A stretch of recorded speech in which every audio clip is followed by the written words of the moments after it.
யோவான் கொடுத்த ஸ்நானம். இயேசு பிரதியுத்தரமாக, நானும் உங்களிடத்தில் ஒரு காரியத்தை கேட்கிறேன், அதை எனக்கு சொல்லுவீர்களானால் நானும் இன்ன அதிகாரத்தினாலே இவைகளை செய்கிறேன் என்று உங்களுக்கு சொல்லுவேன். யோவான் கொடுத்த ஸ்நானம் தேவனால் உண்டாயிற்றோ மனுஷரால் உண்டாயிற்றோ? யாரால் உண்டாயிற்று என்று கேட்டார். அதற்கு அவர்கள், தேவனால் உண்டாயிற்று என்று சொல்வோமானால் பின்ன ஏன் அவனை விசுவாசிக்கவில்லை என்று நம்மை கேட்பார். பிரதான ஆசாரியரும் ஜனத்தின் மூப்பரும் இயேசு கிறிஸ்துவிடம் கேள்வி கேட்கிறார்கள். இயேசு கிறிஸ்துவோ அவர்களுக்கு பிரதியுத்தரமாக, நானும் உங்களிடத்தில் ஒரு காரியத்தை கேட்கிறேன் என்று கூறுகிறார். இயேசு அவர்களுக்கு நேரடியாக ஒரு பதிலும் கூறவில்லை.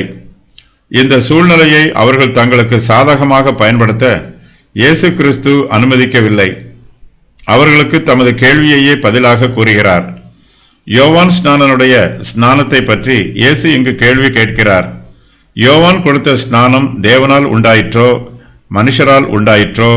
யாரால் உண்டாயிற்று என்பது இயேசு கிறிஸ்துவின் கேள்வியாகும். இந்த கேள்விக்கு இவ்விரண்டு பதில்களில் ஒரு பதிலைத்தான் கூற முடியும். இது குழப்பமான கேள்வியும் அல்ல. இதற்கு தெளிவாக பதில் கூறலாம். எந்த பதிலை கூறினாலும் அந்த பதில் அவர்களுடைய மன நிலைமையை வெளிப்படுத்தும். யோவான் கொடுத்த ஸ்நானம் மனுஷரால் உண்டாயிற்று என்று அவர்கள் எளிதாக பதில் கூறலாம். யோவான் ஒரு அற்புதத்தையும் செய்யவில்லை.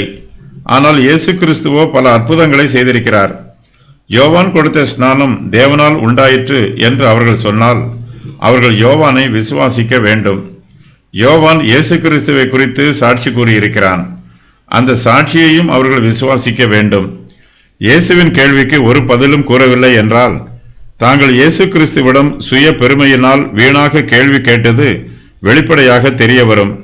ஆகையினால் பிரதான ஆசாரியரும் ஜனத்தின் மூப்பரும் மிகவும் இக்கட்டான சூழ்நிலையில் என்ன பதில் கூறலாம் என்று தங்களுக்குள்ளே ஆலோசனை பண்ணுகிறார்கள்.